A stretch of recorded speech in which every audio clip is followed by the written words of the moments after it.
Down syndrome, cerebral পলসি, এই সমস্যাগুলো আমাদের কাছে, সাধারণ মানুষের কাছে কোথাও যেন সবই এক, কিন্তু এক তো নয়। এই তিনটে সমস্যাকে যদি একটু ভেঙে বুঝিয়ে বলতে পারেন। দেখুন,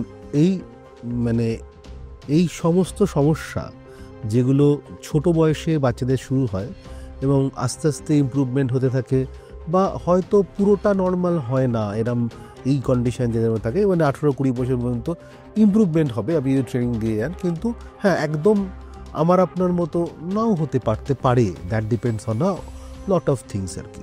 তো এই সমস্যাগুলোকে এক কথায় বলা হয় নিউরো ডেভেলপমেন্টাল ডিসঅর্ডার। যে ব্রেন যখন বড় হয়, যখন অ্যাডাল্ট হিউম্যান বিং তৈরি হয়, তখন ব্রেনের বিভিন্ন ফাংশন, বিভিন্ন ধরনের কাজ গ্রো করতে থাকে, একসঙ্গে গ্রো করে। এরকম নয়, দেখুন একটা হচ্ছে যেমন বুদ্ধির বিকাশ, টোটাল বুদ্ধি, একটা হাঁটা চলার ক্ষমতা, দৌড়ানোর ক্ষমতা, একটা হচ্ছে যে সামাজিক মেলামেশার ক্ষমতা। হ্যাঁ, তারপরে ধরুন একটা এটা হতে পারে সব বুদ্ধি সব ঠিক আছে, কিন্তু পড়াশোনাটা বোঝে না। হ্যাঁ, যেমন আমরা দেখেছি যে ওই তারে জমিন পর তো দেখেছি SLD, স্পেসিফিক লার্নিং ডিসেবিলিটি, যে যারা সব বুদ্ধি আছে, সবই আছে, কিন্তু ঠিক পড়াশোনাটা বোঝে না, পড়াশোনাটা কেমন একটা ঝাপসা ব্যাপার। তো এই ধরনের বিভিন্ন রকম সমস্যা থাকতে পারে। এই সবগুলোকে একসঙ্গে নিউরো ডেভেলপমেন্টাল ডিসঅর্ডার বলি। এগুলো সবই বেসিক্যালি কোনো না কোনো অংশ ব্রেনের কোনো না কোনো জায়গায়, কোনো না কোনো এবিলিটি, যেমন ধরুন যে যদি কারো ক্ষেত্রে দেখা যায় যে সমস্ত পুরো ব্রেনের সমস্ত ফাংশনটা একইভাবে দুর্বল হয়ে পড়েছে, একইভাবে পিছিয়ে আছে বাকিদের থেকে, তখন আমরা তাকে বলি গ্লোবাল ডেভেলপমেন্টাল ডিলে বা intellectual deficiency disorder. Down syndrome এক ধরনের ইন্টেলেকচুয়াল ডেফিসিয়েন্সি ডিসঅর্ডার। তাদের ক্ষেত্রে অনেক দিকে জেনারেল বুদ্ধিটাই তাদের ক্ষেত্রে কম থাকে আর কি। বুদ্ধি কাকে বলে, এটা একটা বড় প্রশ্ন। হ্যাঁ, বুদ্ধি কাকে বলে এটা বিভিন্নভাবে মাপতে পারি আমরা, আমাদের বুদ্ধি মাপার কিছু টেকনিক আছে, সেইটা দিয়ে আমরা বুদ্ধি মাপি। হ্যাঁ, জেনারেলি এটা একটু জটিল হয়ে যাবে আর কি। কিন্তু ওই টেম্পোরোপ্যারাইটাল লোব, আমাদের এই অংশটা মাথার যে ফাংশনগুলো কাজ করে, মোটামুটি সেই ফাংশনগুলোর ওপর ভিত্তি করে আমরা বুদ্ধি ডিটারমাইন করি। এটার কারণ কি? অনেকেই এটা, বিশেষ করে গ্রাম বাংলার মানুষ এখনো মনে করেন এটা হয়েছে এই বিশেষ ক্ষমতা সম্পন্ন, বা যদি এরকম অ্যাবনর্মাল কেউ থাকে তাহলে তার মা দায়ী। যখন সে তার মায়ের পেটে ছিল, তার মা এমন কিছু কাজ করেছে যার ব্যাড এফেক্ট ওই বাচ্চাটির ওপর পড়েছে। তারা এত এই ডাউন সিনড্রোম, সেরিব্রাল পলসি, অটিজম এত বোঝেন না, বোঝেন মায়ের দোষ। তো এটা তো একটা বিশাল বড় ভুল ধারণা, খুবই সমস্যা। একেতে দেখুন মায়ের অবস্থাটা, দেখুন মা নিজের বাচ্চা 10 মাস ধরে পেটে ধরে উনি মানুষ করেছেন, কত আশা নিয়ে তিনি দেখছেন এর একটা সমস্যা তৈরি হচ্ছে, সেটা একদিনে সমাধান করার জিনিস নয় আর কি। হ্যাঁ, লং টার্ম, সারা জীবন কিনে সেটা পরের কথা, কিন্তু লং টার্ম বেশ কিছুদিন চলবে আর কি। হ্যাঁ, এবং কোর সিমটম কখনো ইমপ্রুভ করতে পারে না, তার নয়, but is not known that এটা কোর সিমটম ইমপ্রুভ করবে আর কি। হ্যাঁ, কিন্তু বিষয়টা হচ্ছে যে সুতরাং কিন্তু আমরা যদি কজ দেখতে চাই, এর একটা বড় কারণ কিন্তু জেনেটিক হতে পারে। জেনেটিক একটা বড় রোল প্লে করে। যে জিন কিন্তু বাবা মা দুজনের থেকে আসে, এবং বাবা মা দুজনের ইন্টারাকশন থেকে আসে, বেসিক্যালি ইন্টারাকশন থেকে আসে। এরকম হতে পারে যে কিছু জিন বাবার মধ্যে ছিল, সেই জিনিসটা তো বাবার মধ্যে অন্য কোনো একটা জিনে থাকার ফলে সেটা কাভার আপ হয়েছিল, অটিজম প্রকাশ পায়নি।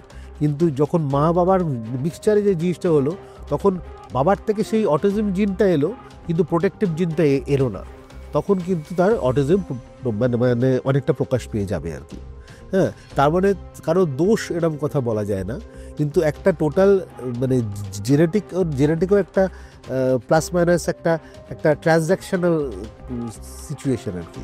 সহজভাবে যদি বোঝাতে চায় বা বুঝতে চায় যে কোনো মা বাবা এরকম সিচুয়েশনে না পড়ুক, তার জন্য তারা কি করতে পারেন? যেন থ্যালাসেমিয়ার জন্য আপনারা বলেন যে বিয়ের আগেই, বিবাহের পূর্বেই একটা ব্লাড টেস্ট করে নেওয়া দরকার, যে কেউ ক্যারিয়ার কিনা সেটা জেনে নেওয়া দরকার। তো এই তিনটে সমস্যার ক্ষেত্রে এই ধরনের সিচুয়েশনে যেন মা বাবা না পড়ে বা কোনো সন্তানের না হয়, প্রিকশন কিছু আছে কি? এখনো পর্যন্ত কোনো সত্যি ডাউন সিনড্রোমের ক্ষেত্রে এটা আছে, যেহেতু আমরা জানি ডাউন সিনড্রোমে একটা ডেফিনিটিভ ইটিওলজি আমরা খুঁজে পেয়েছি। ডাউন সিনড্রোমের ক্ষেত্রে আমরা বলতে পারি, আমরা দেখা যাচ্ছে যে যদি খুব আর্লি ফিমেল এজ, মানে চাইল্ড বিয়ারিং এজ যদি খুব কম হয় বা খুব বেশি হয়, 35-এর বেশি বা 17 কম, তাহলে যে তাদের কিন্তু এর চান্স বেশি থাকে। হ্যাঁ, যত এজ বাড়বে, মেটার্নাল এজ বাড়বে বা প্যাটার্নাল এজ বাড়বে, তখন এর যে কোনো জেনেটিক ডিসঅর্ডার, এরকম নয় যে এদের যে কোনো জেনেটিক ডিসঅর্ডার চান্স বেড়ে যায়। হ্যাঁ, এটা একটা ডেফিনেটলি একটা পয়েন্ট। আচ্ছা, দ্বিতীয় পয়েন্ট যেটা, সেটা হচ্ছে যে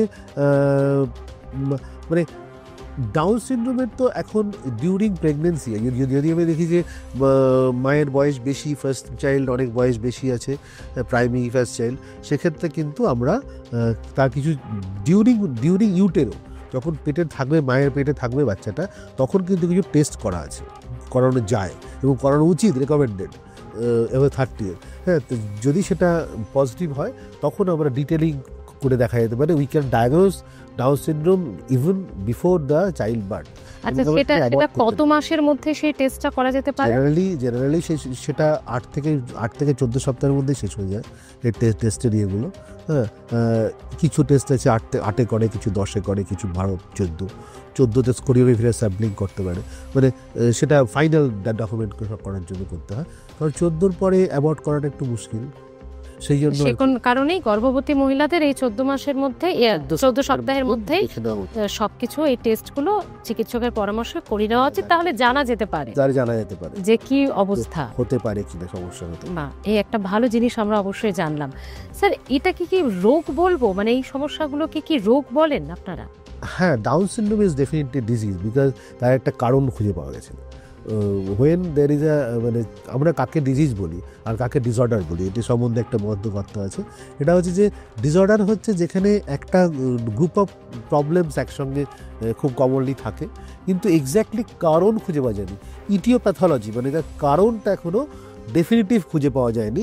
তার একাধিক কারণ হতে পারে, কিন্তু প্রবলেমগুলো একই রকমভাবে প্রকাশ পায়। যেমন অটিজমের একাধিক কারণ থাকতে পারে, কিন্তু প্রবলেমগুলো ওই টিপিক্যাল সোশ্যাল কমিউনিকেশন প্রবলেম। হ্যাঁ, এটা স্টিরিওটাইপ, এক কাজ বারবার করা, এক কথা বারবার বলা, মানে একই ইন্টারেস্ট নিয়ে বারবার স্টিরিওটাইপিক ঘোরা, এই জিনিসগুলো হচ্ছে যে অটিজমের ক্ষেত্রে কমনলি দেখা যায়। এটা একাধিক কারণ থাকতে পারে তার, সুতরাং এটা একটা ডিসঅর্ডার। কিন্তু ডাউন সিনড্রোম, এটা একটা কারণ আছে, definitely there is 21 trisomy chromosome, এবং এর একটা ডিজিজড। এখন it is diagnosed as a diseased, কারণ আমরা জেনে গেছি যে এইটার জন্য এটা হতে পারে। হ্যাঁ, তো এটা একটা জেনেটিক ডিজিজ।